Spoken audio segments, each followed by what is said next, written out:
Tell me. This might be poetic, but I'm gonna go a little interesting with my perspective, because I was listening and Esso talked about before, you know, getting a relationship, this person needs to be kind of complete enough or happy with themselves, right? So we've all been in relationships, right? And let's say you've been in one for 3 years, and you know, I've had a little longer, let's say 6 years. And you're trying, and it's just not working. And it comes to a point where the relationship plateaus. And I want to add to what Esso was saying is that I'm going to learn from this relationship that didn't work, and that's how I'm going to provide security to the next relationship. Because what we tend to do is like, yo, I want it to work. And I get it. You may have kids, you may have businesses together, you put in time. But some things reach its, you know, end, right? It has a glass ceiling. And what you can do for the next relationship is just learning from this, and then you can be that version of what Esso's saying, being happy. But if you just, I'm gonna stay with you 10, 20, 30 years, and we argue and we're just not happy and we only staying together for history, it is history. You know, it's gonna be history. So I think that's another way we can provide security for our next self and next relationship. But is that an issue with security? Because I was in a relationship with my baby moms for 11 and a half years, and you just jarred something up with me. And I knew I should have left and all that. But I honestly, now that I'm thinking about it, I just really felt secure knowing that she was, you know, I got my own work, I do my own thing. I never worked for nobody, but she worked within the school system. You know what I'm saying? Like, she wasn't living nowhere near the life that I was living. I was wilding, popping ecstasy, weed, partying hard, doing all types of stuff. So I think maybe I stayed with her that long knowing it was wrong, because it was just a secure place, but I was not happy. I did not wake up excited. I was waking up feeling like I'm glad that my daughter is in this house, and my biggest joy was kissing her before she went to school every day. So we all do that. We find a clean spot in a mess. Yeah, it is that. It's complacency, because it's like you know. So that's not security, that's complacency. Gotcha. But it can be masked. That's a way. It could be, Anybody who's doing that, I'm sorry, but that is not the way. Like, I didn't know. I know, I get it, but one thing we don't get back in this life is time, and that is something that I refuse to do. If I am not getting what I need out of a relationship,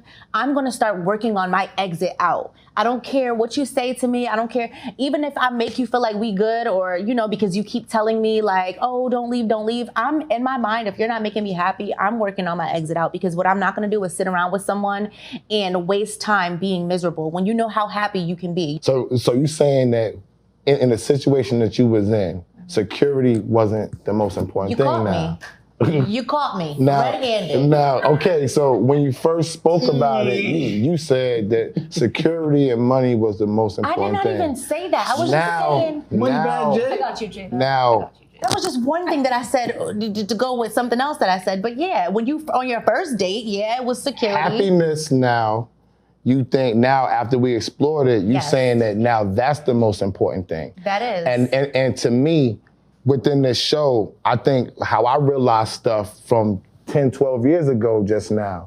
Like, we used to take those type of things and say, oh, well, you're wrong about that. But sometimes you have to talk your stuff out to really understand where you're really coming from, because we don't have time to speak about, well, what makes you tick or what doesn't make you tick. So because she really thought that money was the most important thing, and once she explored it and we talked about it, it's definitely not the most important thing. It was very therapeutic. But doesn't that go back Us to my fellas needs, want to though? say you're welcome.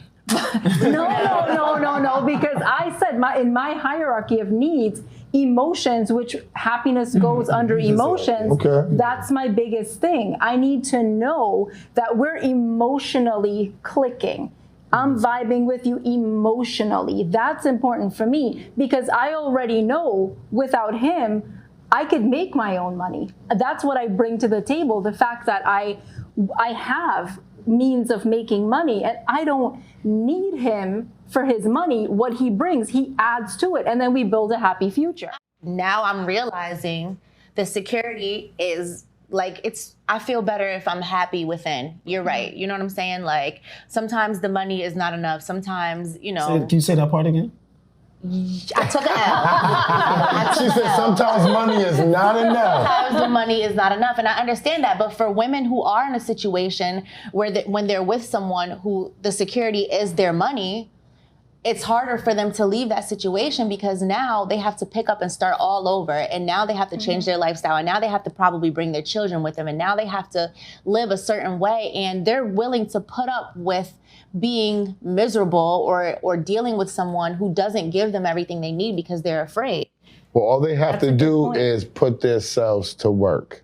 If you know that you're trying to leave somebody and he's the person that he's paying the bills, then you need to figure out, is there a business you could open? Right. Is there some type of work that you can do? Because staying there with somebody who you really don't like or you don't care about, you're wasting away. You're wasting your entire life.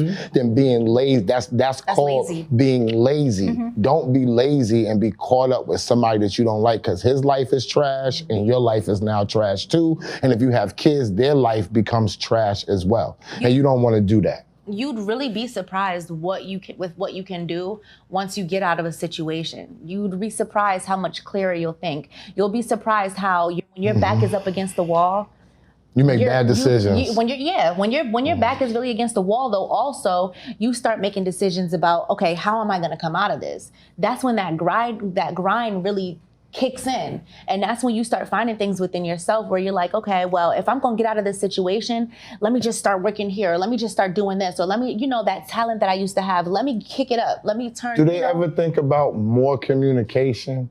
If I'm really not excited, like everybody knows that's married to have long-term relationships, sometimes you could feel like you do plateau, right?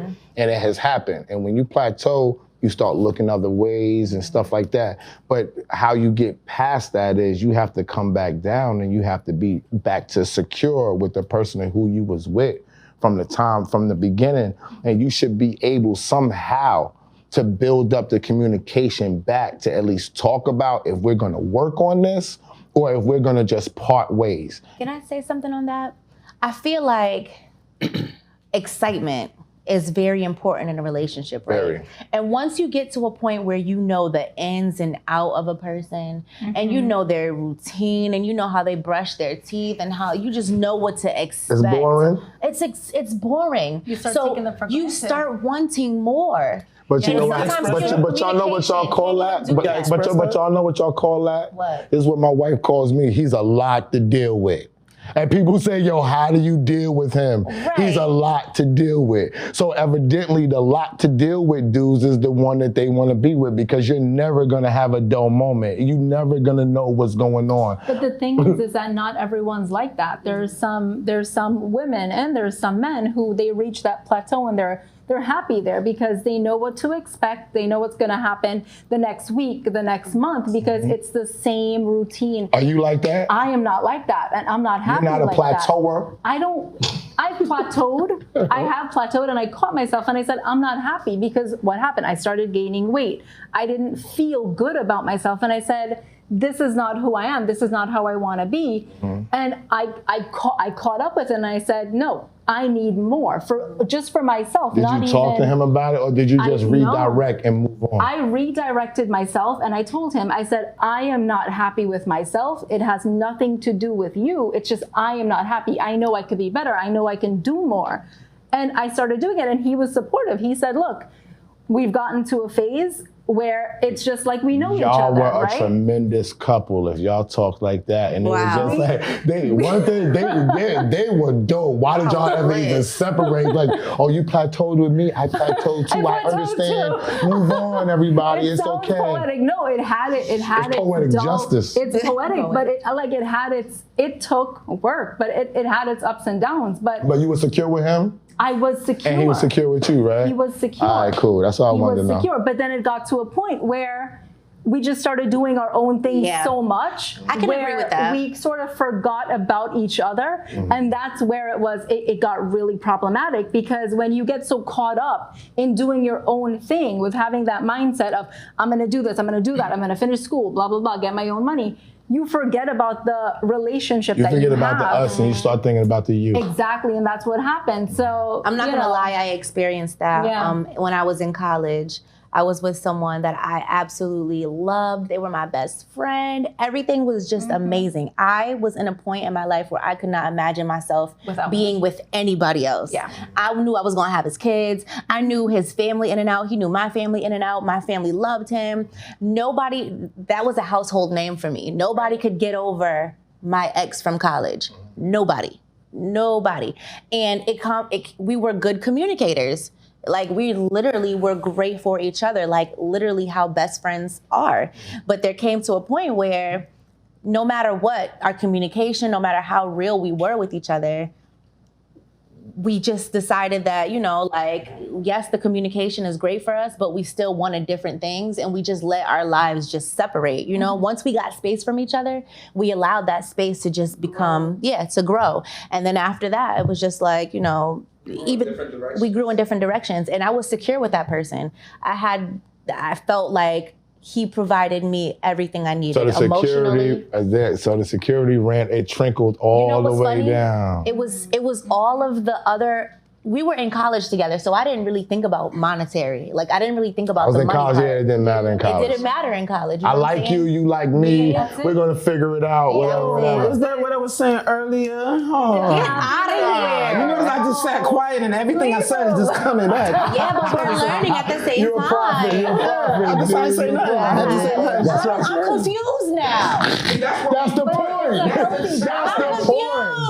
Because happiness is enough sometimes, and happiness is not enough. I think there is a point where growth Happiness is important. It's growing. It's constantly meeting new but that's the points. problem, because with me, once I meet you, you good in that pocket. I don't need us to be doing all of this extra growing to do what? Once we decide to be together, we have talked already. We have done this. We're not talking about when we're meeting together. We're talking about when we're together. Not the third date when we're talking. We are actively in a relationship right now. I think that, well, really, one more thing. I think that you have to have plans together that eventually pan out correctly. Because when Alan was just talking to us, I had a moment where I flashed back to being with that person that I told you guys that I once loved. And I remember us laughing and cracking the fuck up because we didn't have enough money to go get a KFC box. And we was looking around for change, and we were so freaking happy in that moment. We were so happy. And then shit starts to happen as you go further in the relationship, and now it's like, okay, we have to get to this point together, and we have to both meet each other here at this point, and you start finding yourself in new situations, and you have to figure it out together. So yes, you can be happy, but at the same time, you have to be able to grow, and you have to be able to provide certain things for each other. So in conclusion, you need all that shit. You need a healthy balance. You need a balance. Feelings are unexplainable anyway. Right, but with growth comes responsibility, though, because I like what you said. You cracked up because you were looking for change to go buy KFC, but factor in a child in that mix. You have to take care of this child. You have to have money coming in, which can bring stress. And it adds on a lot of stress. Exactly. So with every day you grow, there's additional responsibility. The choices that you make, it increases the responsibility or decreases it. Now it's your choice at that point. Do you want to stay with someone who doesn't have the ability to grow? Exactly. Who can't forecast what's going to happen next month, far less the next year? Or do you want to change direction and repivot yourself to someone who could? So that goes back to people. I don't feel like no one can make you happy. You have to be happy. Real quick. You have to be. You have to be. The number one thing is because even if you're broke, okay, like y'all always mention, even if you're broke and you meet somebody that has money, right? Your initial thing is euphoria. I'm buying things that I never could buy. But after you're done buying them, you don't like the person.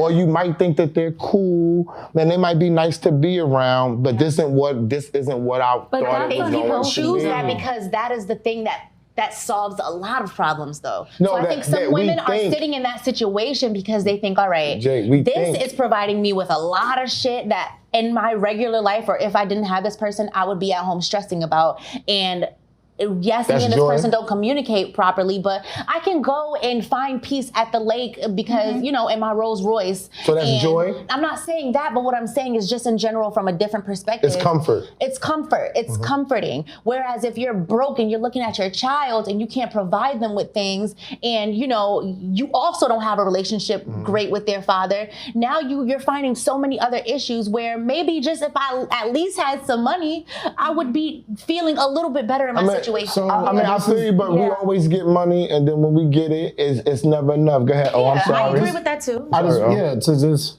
you know, put it all in perspective. Like, while you are keeping someone, make sure you're not losing yourself, right?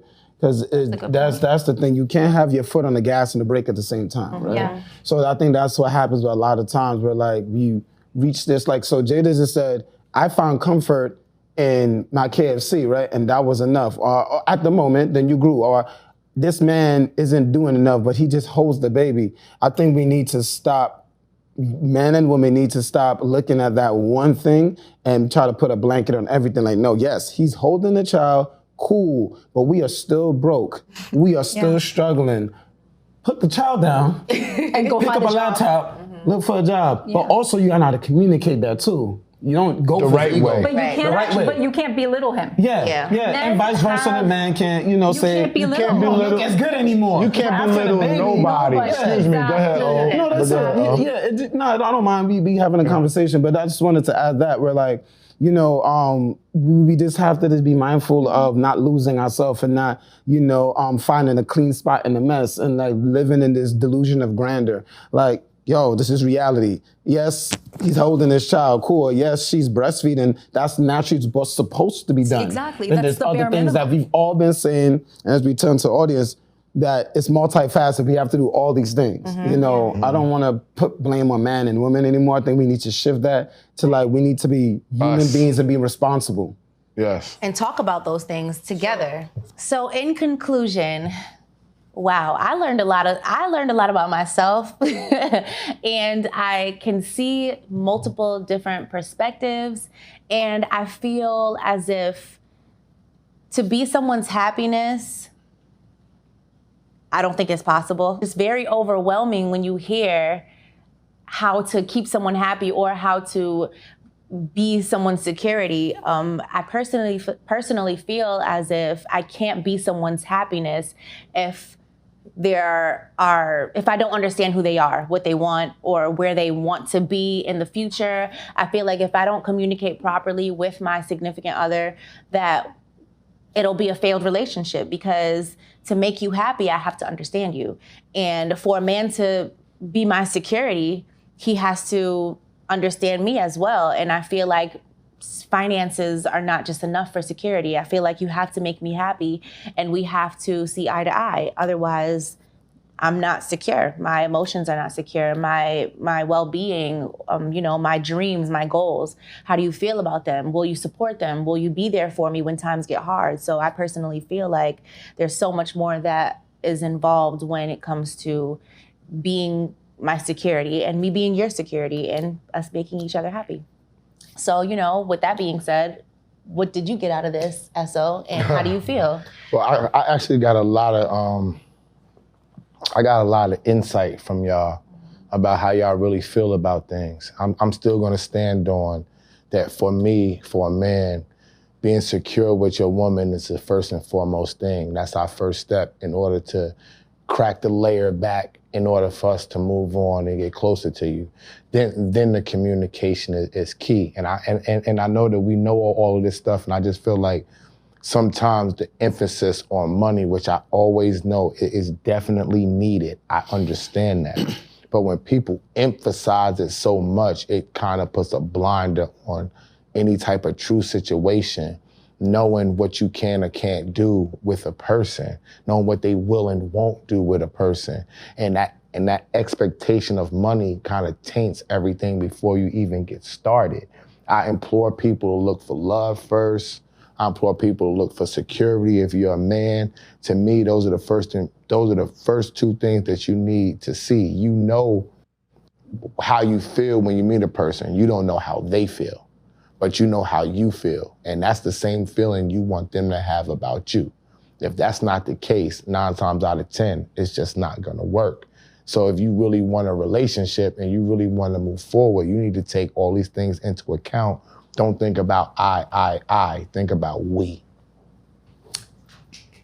Well, way to steal the show. How do you feel? How do you feel about that, Kamalina? That was nice. I actually love what you said because I'm saying I came into this with women's emotions to a certain height, and then men's emotions as not really equating. Just because you don't show it doesn't mean you don't feel it.